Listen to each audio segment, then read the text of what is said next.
Hi guys, let us discuss organic photochemistry. So, what is the fundamental concept of photochemistry? We know some reactions occurs at an ambient condition like normal temperature pressure. Some needs higher activation energy, that could be the thermal activation, but even with having thermal activation, some reaction does not proceed. That cases they need the light energy. So, what is photochemistry? The interaction of a light with chemical is called photochemistry, and organic photochemistry where the light induced organic reactions are proceed give the product. Now how this process happen? First, the organic compound, if it's absorbed by the light of particular wavelength, then it gets excited, which further undergo chemical reactions. Now, what type of light is necessary for chemical reactions or electronic excitation?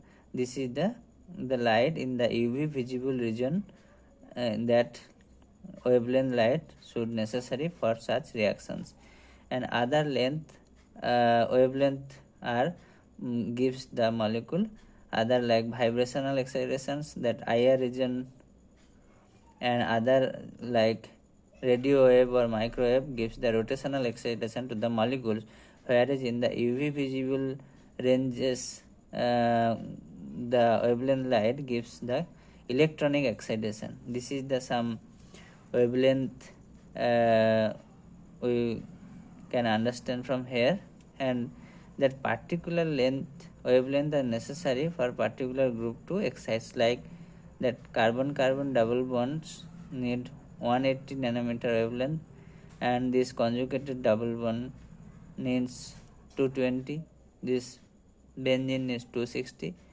ketone is 280, and this conjugated ketone 350 nanometer wavelength necessary for its excitation. Now if in general ground state, if it has 2 electron, that will be pair up. In singlet state, this is called S0 because of the Pauling exclusion principle. And when it get excited by the light of energy light, so its one electron move to is the next MO, that is called the excited state, that is LUMO. Now it is when it's move, it is the SUMO. So as this electronic spin are the same, earlier it was in the ground state similar, so that is the singlet in motion. If this spin again gets changed otherward, it was downward, if it gets to the upward, now this is the triplet excited state. So now what happen if one molecule get excited by light energy? There are few process can happen. One thing happen, that have the radiative decay. There is a process are called non-radiative decay, and it's follow the chemical transformation. Now this all the thing can be understood by one diagram called Jablonski diagram, the schematic energy level diagram in molecular spectroscopy called the Jablonski diagram, where we can understand the fate of the excited molecules which get excited. What is the fate, how that energy dissipates? Let's see. First, a molecule in the ground state gets absorbed by the light energy and excited. Now it's might reach to the this singlet 1 S2 singlet 2 excited state. If it reach to the singlet 2 excited state, now if loses its energy to again come back singlet 1 excited state, or even there are the energy layer So if that transformation happen, that called the internal conversion IC. If from singlet state to it converted to triplet state come back after energy release, it is called ISC. So ISC is called the intersystem crossing. If from singlet one state to again come back to the ground state singlet, then it's show some radiative decay. So the this is called fluorescence. If from triplet state to come back to ground state, when it shows some again radiative decay, it is called phosphorescence. Now this can be understood this way. If S0 absorbed energy H nu reach to the S1 state, this is called excitation. Either it may goes to S2 also. Now from S1 if come back to again S1, releases some heat energy as a type of in the form of heat. This is called vibrational relaxation. Now is coming from S1 to again S0 ground state. That cases it releases again some light, that is called fluorescence. It shows as light radiation. Now from S2 to S1, that cases gives the heat, and S1 to S0, that cases also produce some heat. So as its state changes, singlet 2 to singlet 1, or singlet 1 to singlet means 0 ground state, that cases it is called internal conversion. It releases heat only. Now S1 singlet 1 to triplet 1, that case called intersystem crossing. Again triplet 1, there are some energy layer in the triplet state as well. If it's gets down energy, that cases also release some heat, that is the vibrational relaxation. And if from triplet 1 again come back to the ground state, releases light in the form of phosphorescence.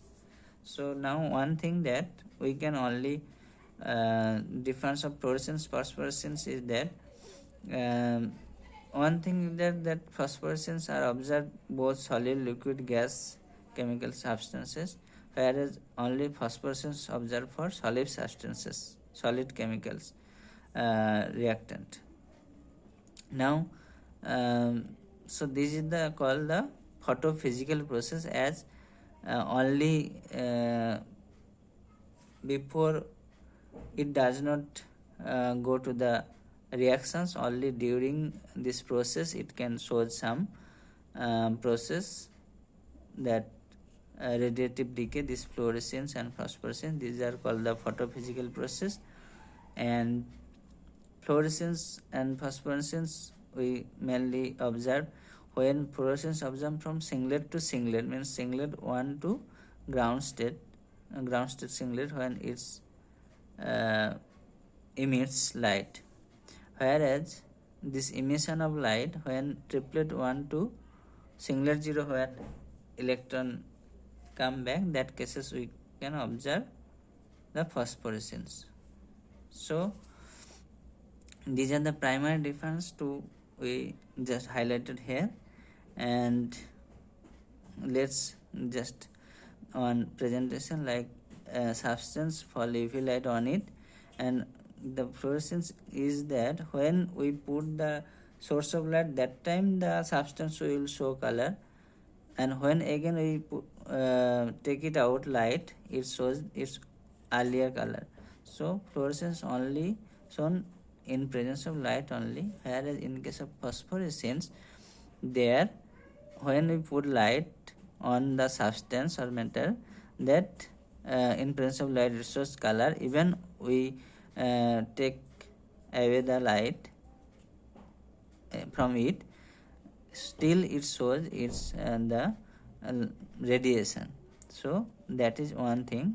In case of phosphorescence, when we light put, it gives color. When we take it out, there is no, again it shows the radiation, but in case of phosphorescence there are some seconds we can still observe the its radiation. Now there are this is the two type of process for this cases. One is the primary activation and another secondary process where the reaction happen.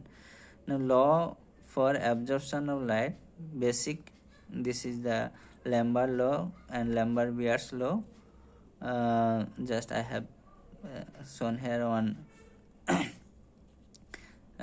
equation, and in this cases the limitation is that only single wavelength, that is called monochromatic light, are used in this Lambert-Beer law.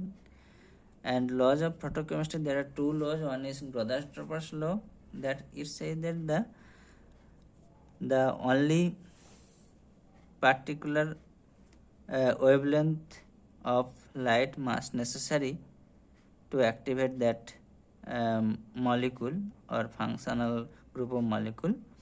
And the second law states the Stark-Einstein law, that each photon activated one molecule, only one molecule is activated, and that further go for reaction. That equation is sum n h nu. Also it is important for each photochemical reaction to understand the quantum efficiency, quantum yield, that indicates the how much efficient is the reaction in photochemical condition. So that's all.